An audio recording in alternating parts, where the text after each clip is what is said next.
크립토 왓치! 또 한 번 찬물!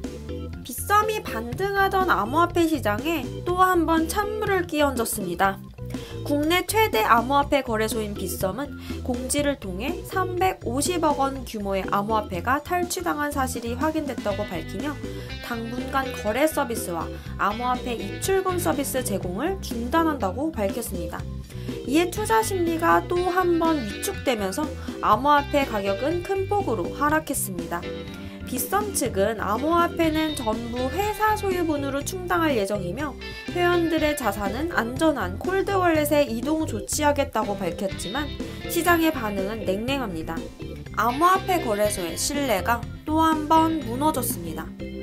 여러 변수 중 암호화폐 거래소 해킹에 대한 이슈는 가장 부정적인 이슈 중 하나입니다.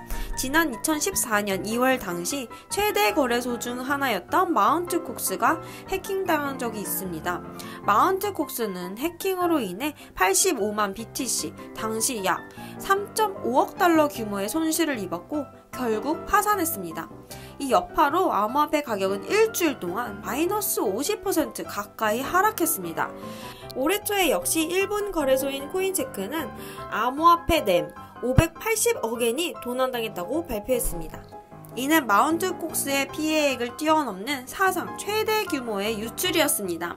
이로 인해 암호화폐 가격은 일주일 동안 마이너스 20% 넘게 하락했습니다. 이번 달 국내의 코인레일의 해킹 시도 사태 때도 암호화폐 가격은 마이너스 13% 정도 하락한 경험이 있습니다.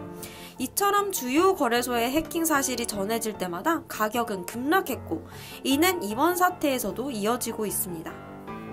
지난 월요일 자료를 통해 규제에 대한 가이드라인 발표가 임박했다고 말씀드렸는데요.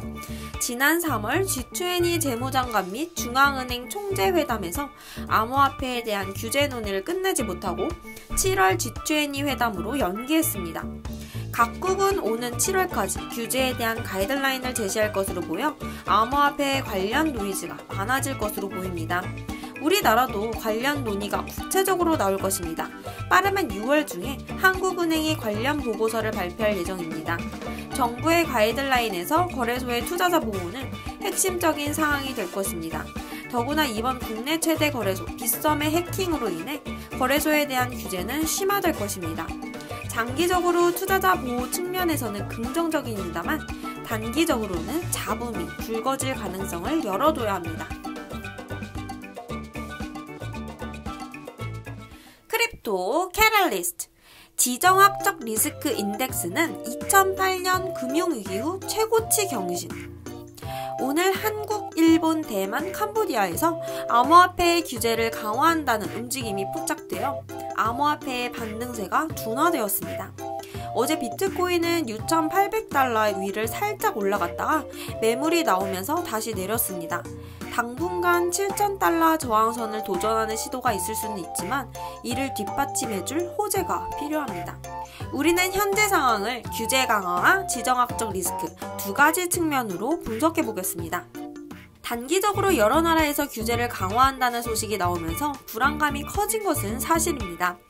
살펴보면 한국은 거래소 신고제 도입, 캄보디아는 거래소 허가제 도입, 대만은 자금 세탁 방지 제도 강화, 일본은 자율 규제안을 발표할 움직임이 있습니다.